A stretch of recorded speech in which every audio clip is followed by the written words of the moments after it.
Just like most designers, one thing I used to be so bad at was selecting the right colors for design. I usually spend hours surfing the web for color palettes to use. That was before creating an easy and effective process for doing this. In this video, I'm going to share this process with you, so stick around.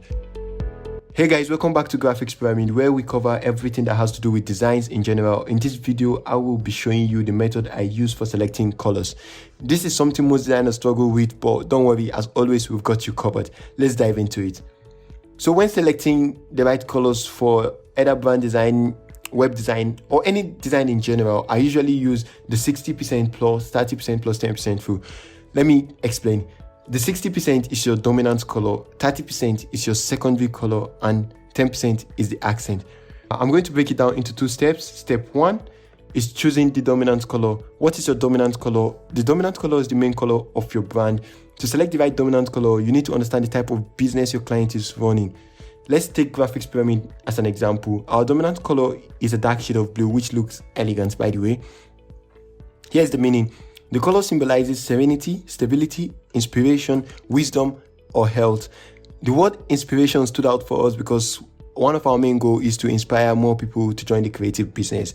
That was why we chose the dark shade of blue, and to be honest, we have no regret about that. So when choosing the dominant color, know that you are working with and choose the right color for that. Now on to the next step, choosing the colors that will complement your dominant color. Step 2, after selecting your dominant colors, you need to select 2 extra colors that will go with the dominant color. To do this, head over to my color space. The link will be in the description or on the screen. Put in your color code as we've done. Decide to generate colors that will complement the dominant color you've selected. In our case, we have so many suggestions, and we went ahead with the gold and white. The reason why we chose the gold is because the gold just looks elegant and white is simple and it goes with everything, basically. That was why we chose white.